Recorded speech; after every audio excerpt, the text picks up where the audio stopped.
The Hindenburg. Patrick O'Brien. Question of the Week. How can unexpected encounters reveal hidden dangers? Genre.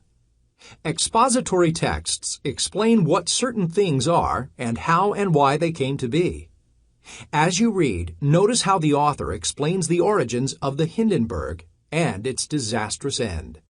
In Germany in 1900, the first dirigible was successfully flown. This mammoth airship consisted of several giant gas-filled balloons inside a hard, hollow structure that was moved along by motors and steered by fins. In 1931, the most advanced dirigible yet, the Graf Zeppelin, began flying from Germany across the Atlantic and back, carrying 20 passengers in dreamy luxury. Meanwhile, its designer, Hugo Eckener, had even grander plans in mind. While the Graf Zeppelin was busy with these transatlantic flights, Eckener planned another airship that was soon taking shape at the Zeppelin Company in Germany. A bigger and better ship, the perfect airship, the Hindenburg. The new Zeppelin was to be so big that a giant new hangar had to be made to house it. The gas cells in the Hindenburg were filled with hydrogen. Hydrogen can be extremely dangerous because it will explode if it comes into contact with a spark or a flame. All the German Zeppelins ever made had been filled with hydrogen, but the Zeppelin workers were very careful, and they had an excellent safety record. In the early days, there had been a few accidents in which crew members were killed, but no paying passenger had ever been hurt or killed in a German Zeppelin accident. The designers of the Hindenburg included all the latest safety measures in their new Zeppelin. An American naval officer examined the ship and reported, "I consider all possibilities of danger in the new Zeppelin eliminated." In the 1930s, the Nazis came into power in Germany. Eckener did not like their brutal ways. He resisted their control whenever he could, and he made speeches criticizing the Nazi Party. Eckener thought that transatlantic travel could help create better understanding between different countries. He said that he wanted to be of service to mankind in the development of air travel. But the Nazis wanted Zeppelins only to glorify Germany and to symbolize Nazi power. The Nazis did not like Eckener, so they made him a non-person. This meant that his name could not be mentioned in newspapers, and no one was allowed to print a picture of him. Eckener was forced to put the Nazi symbol, the swastika, on the Hindenburg. His dream airship would have to fly the Atlantic with the hated swastika displayed on the tail fins. The Hindenburg made its first flight to America in May of 1936. The takeoff was so smooth that passengers did not even know the ship was airborne unless they were looking out the windows. The ride was perfectly steady and quiet as the ship cruised at 80 miles per hour over the Atlantic Ocean. Only the rich could afford to travel by airship. The tickets were $400, about the price of a small car in those days. The passengers had their own rooms with beds and sinks, and there was even a shower on board. The kitchen was well stocked with the finest foods.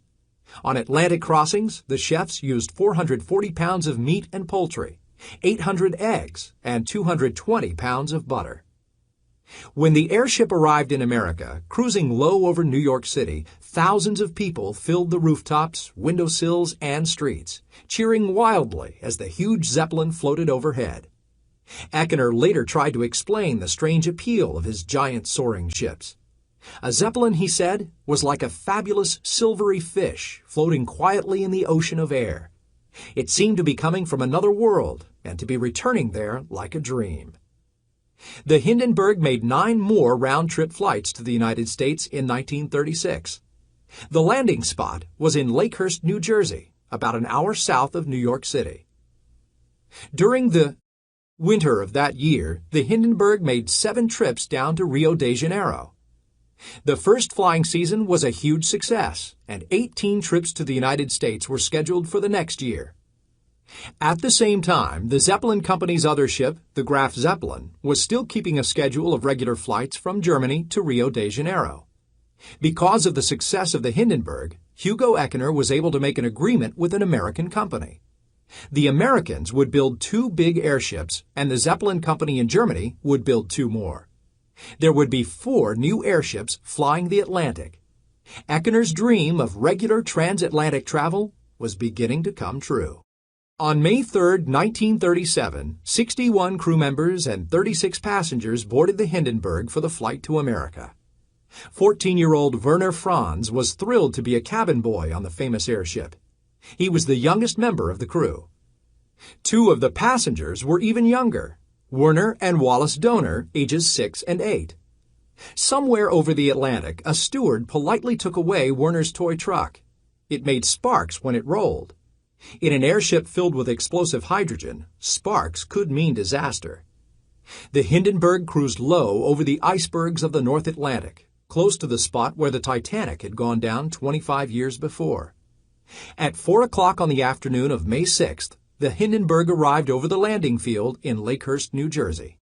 There were thunderstorms in the area, so it cruised south over the beaches of the Atlantic coast to wait out the storms. Shortly after 7 o'clock, the Hindenburg returned to the landing field and slowed to a stop about 250 feet above the ground. The crew dropped ropes from the ship's nose so the men below could help bring the ship in. Everything was done according to plan. It was a routine landing. There was no warning of what was about to happen. In 32 seconds, the mighty airship Hindenburg was a mass of flaming wreckage on the ground. Amazingly, of the 97 people on board, 67 survived the explosion. One person on the ground was killed, and 5 survivors died later in the hospital. One passenger who was an acrobat was able to hang on outside a window of the burning airship until it was low enough that he could drop off onto the sandy ground below. He stood up, brushed himself off, and limped away. One older couple walked down the steps of the slowly falling ship as if it was a normal landing. They escaped, injured but alive. The Donor brothers survived when their mother threw them out of a window into the arms of the rescuers below. Werner Franz, the 14-year-old cabin boy, rode the flaming airship almost all the way to the ground. A large water tank in the ship above his head burst, drenching him with water. He jumped to the ground as the flaming airship was falling around him and dashed out, soaking wet but unharmed. The cause of the Hindenburg explosion is still a mystery. Hugo Echner felt that there was static electricity in the air because of the thunderstorms in the area, and that this electricity might have ignited some hydrogen that was leaking near the back of the airship. Some people believe, however, that a bomb caused the explosion. There was no evidence of a bomb, but the swastikas on the tail of the ship might have made the Hindenburg a target for people who wanted to destroy a symbol of Nazi power. Millions of people around the world watched newsreels of the Hindenburg explosion and heard reports about it on the radio. Zeppelins were now seen as death traps, and all interest in building more of them died with the Hindenburg. Echner wrote that it appeared to me the hopeless end of a great dream, a kind of end of the world. Over the years, airplanes have been developed to be much faster and bigger than they were before. People now fly in airplanes instead of airships. Even Hugo Echner had to admit that a good thing has been replaced by a better. The mighty Zeppelins no longer cruise through the ocean of air on grand voyages to distant lands. Like the Hindenburg, the era of the great airships is gone forever. Did you know? The Hindenburg made the trip from Germany to America in 2.5 days. The only other way to cross the Atlantic was by ship, and the fastest ships needed 5 days to make the trip. On one return trip from Rio de Janeiro, someone sneaked 5 monkeys on board the Graf Zeppelin. They soon got loose and were seen swinging through the girders inside the airship.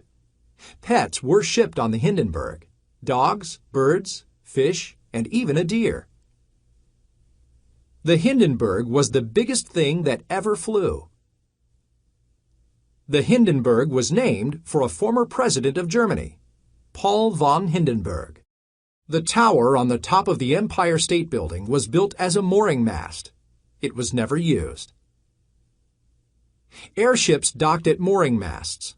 A ring on the front of an airship was attached to the top of the mast. This allowed the ship to swing with the wind while moored. Play stopped at a baseball game between the Brooklyn Dodgers and the Pittsburgh Pirates in Brooklyn when the Hindenburg flew over on its way to a landing. Everyone wanted to watch the airship. Eckener went to a party in New York City to celebrate the Hindenburg's first flight.